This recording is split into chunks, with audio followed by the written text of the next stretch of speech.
Hello, this is Cristiano and I'm going to be the presenter for Group 6. This is our data visualization project for Pfizer that will focus on the effectiveness of vaccination in preventing deaths and new cases, as well as prediction of possible future markets to sell our vaccination to.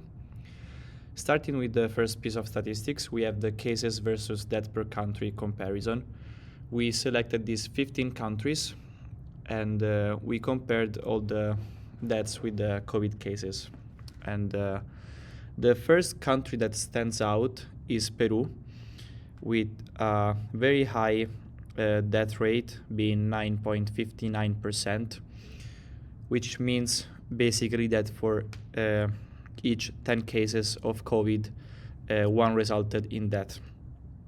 Then we can also see Italy. It is the first European country in this chart, and it is surprising to see it that up with a death to conf ratio of 3.57.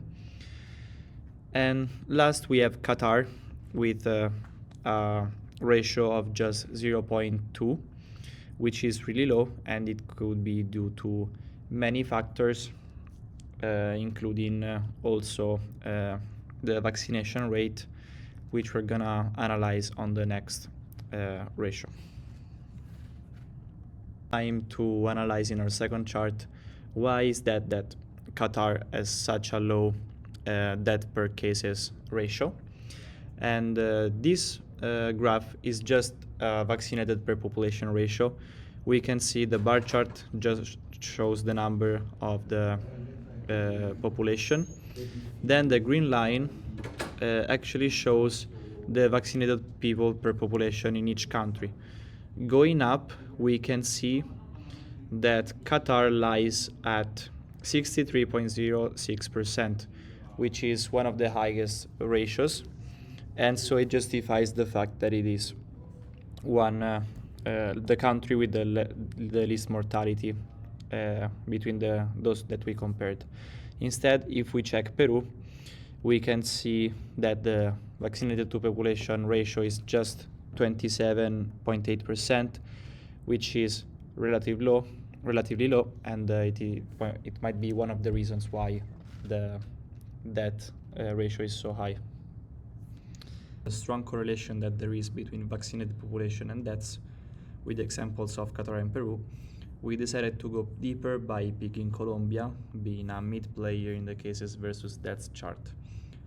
So this is our infections versus vaccinations versus mortality charts for Colombia. In this chart, the blue bars represent the new daily cases in the country starting in March 2020 and ending in September 2021, while the red line shows the daily confirmed deaths from COVID-19. As you can see, there is a strong correlation between infections and deaths. These two lines follow each other. The more cases are recorded, in fact, the more deaths are also recorded. However, as you can see on this other green line, when Colombia started to implement vaccination, they reached a vaccinated population of roughly 10 million people in about mid-July, 10 million people being around 20% of the total population. We can see a shift in trend where less and less people infected or faced death in the same period. And this basically proves that vaccination is being effective in prevention for both new cases and potential deaths. So we can see as vaccination increases, both cases and deaths decrease as a consequence.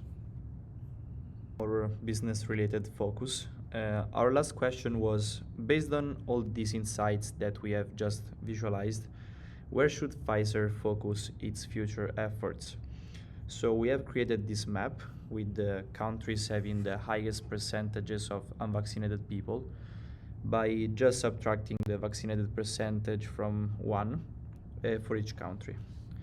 We decided also to use a condition, focusing only on the countries counting a population of unvaccinated people equal or bigger than 10 million people.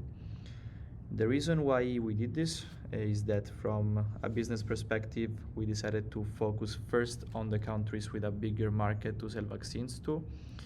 So we can see very highly populated countries like India, Mexico, and Indonesia. And we found that the top three least vaccinated countries are all located in Africa, being Nigeria first and then also Kenya and Ghana. However, the most interesting business market business worth expanding to would be India, having a potential market of 1.1 billion doses of vaccines needed, assuming just one vaccination shot per patient, followed then by Indonesia with potential 232 million doses needed following the same assumption.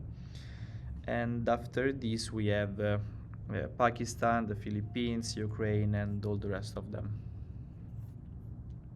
Putting all this work together in a brief summary, we have discovered a clear relationship between the numbers of COVID infections and COVID-related deaths, and we saw how when infections rise, fatalities rise as well. As a matter of fact, as vaccine coverage increases, both infections and deaths decrease, as we saw this very clearly also in the specific case of Colombia, which we analyzed on our third chart. And looking ahead, future demand for vaccines is not evenly distributed. Many African countries still have large unvaccinated populations, even though it does not necessarily mean that that is the region representing the biggest potential market for future vaccine distribution, as we saw how India and Indonesia would be a much bigger market to cover. Also, reaching these populations may be challenging.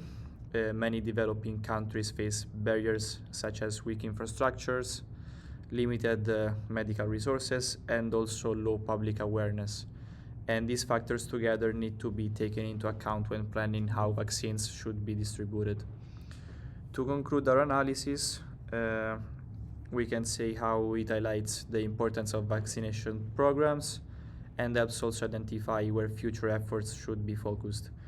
Understanding these trends is useful for better planning and better decision making, both for the benefit of the company and especially for the benefit of the population that the vaccines would help. Thank you.